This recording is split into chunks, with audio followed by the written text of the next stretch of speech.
Okay, let's unpack this. We've been provided with a really fascinating deep dive into female entrepreneurship in Nepal. And what's immediately clear is that the narratives we usually hear. The standard stories. Exactly. The token corporate executive or, the romanticized micro enterprises, they are completely missing the profound structural shift that's actually happening on the ground. That's the crux of the source material right there. It forces us to look past the social optics and see the cold, hard economic reality. Right. The operative question here isn't, are women managing to break through the glass ceiling of the old economy? It's something different. It's whether they're building something new entirely. Precisely. Are they quietly and very strategically building an entirely new parallel one, a structure that is, by its very design, more nimble and far more resilient?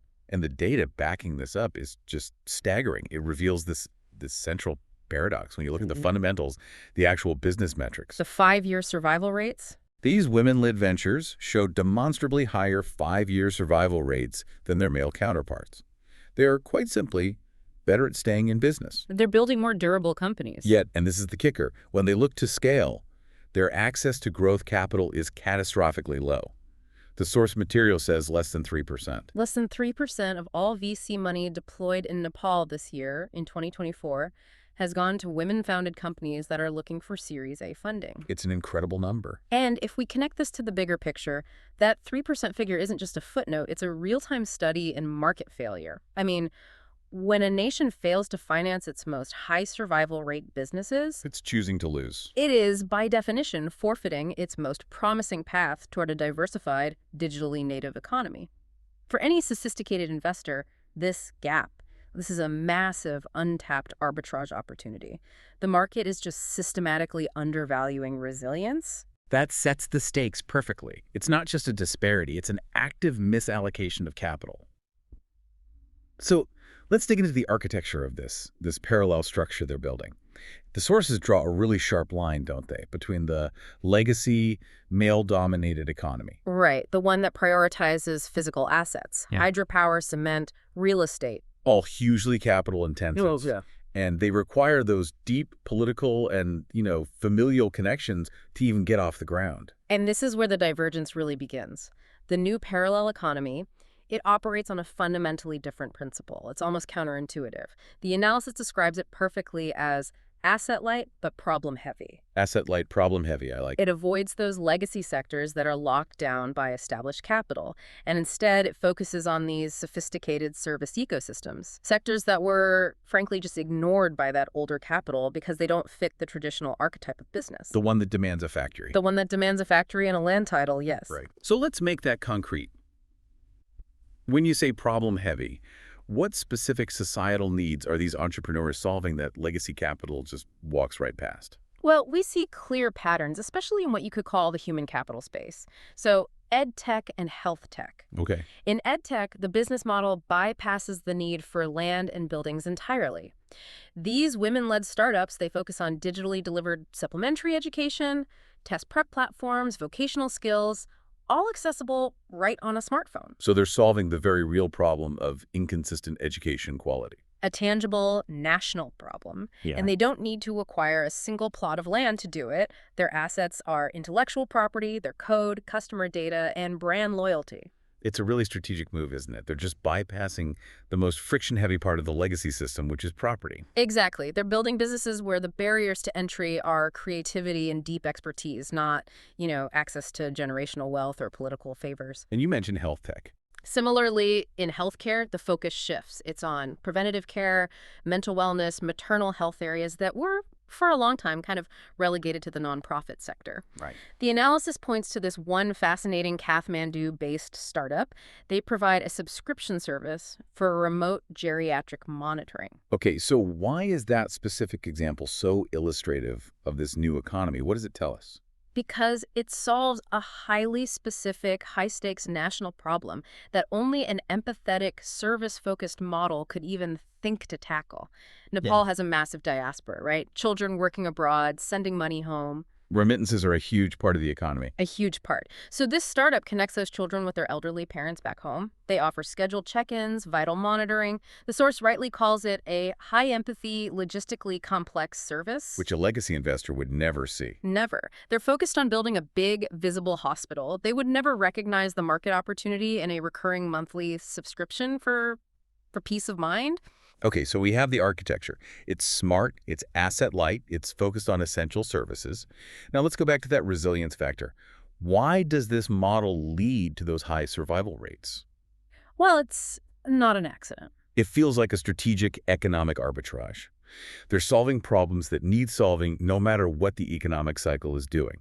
That is precisely the arbitrage. By locking on to these deep, persistent social needs, like educating your child or caring for your parent, these businesses create what the analysis calls incredibly sticky customer relationships. And reliable recurring revenue. Exactly. They become indispensable. When the economy slows down, people might stop buying new cars or cement, but they don't stop paying for their kids' education or their mother's health monitoring. It makes them inherently resilient to the kind of shocks that cripple those cyclical, asset-heavy industries. They've built defensible economic moats. They have, Wow. which makes it all the more baffling.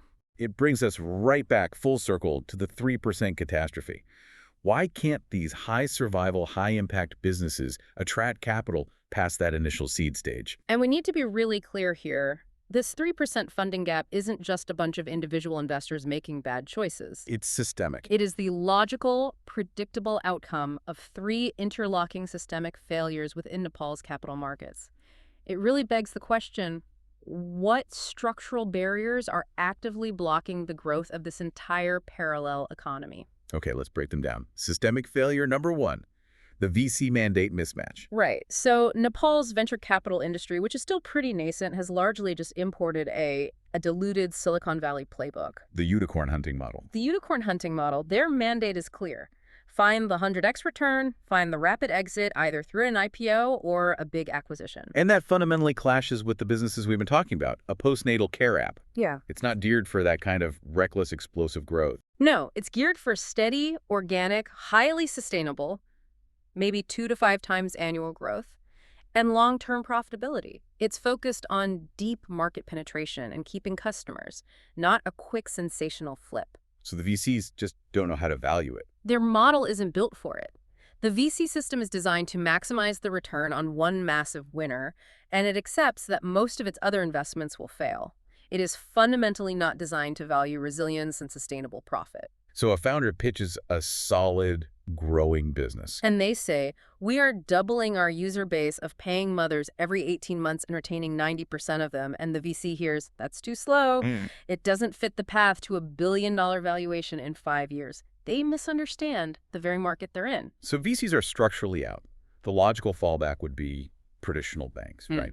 Especially for a business with strong recurring cash flow. But the sources say that's a dead end too. A total dead end. And that brings us to the second major failure, the collateral trap of traditional banking. Nepal's banking regulations are archaic. They're anchored entirely to the value of physical collateral, specifically land and buildings. And for these female entrepreneurs, that's a structural death blow. It's delivered in 2 parts. First, there's the deep cultural issue of land ownership. Patrilineal inheritance. Precisely. Because of that long history, the source material notes that women in Nepal hold the title to less than 20% of the nation's land. So before she even walks into the bank, she's often disqualified. And even if she did have the land, the very nature of her business model Works against her. It creates this ridiculous situation. A bank, trained to value the past, literally cannot process the future. So a company with millions in recurring subscription revenue is seen as risky. More risky than a brick-and-mortar shop with flat revenue, because that edtech startup has no factory floor to mortgage, strong cash flow, and digital IP.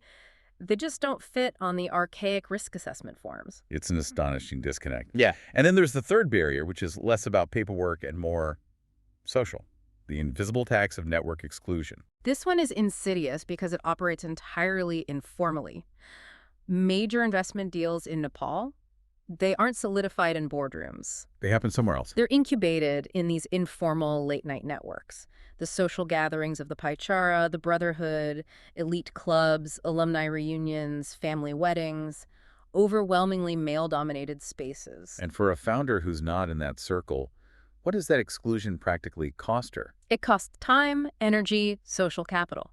A brilliant female founder can have a perfect business, but without that informal network access, she's invisible to the gatekeepers. She has to spend this extraordinary amount of energy, what the analysis calls an invisible tax, just to get the first meeting. The warm introduction that her male counterpart just gets by default. Exactly. It slows everything down and drains resources that should be going into the business itself. Okay, this systematic undervaluation is crystal clear, but let's flip this on its head. For a sophisticated investor, this 3% funding cap, it shouldn't be seen as a social problem. No, not at all. It should be seen as the largest market inefficiency in Nepal today.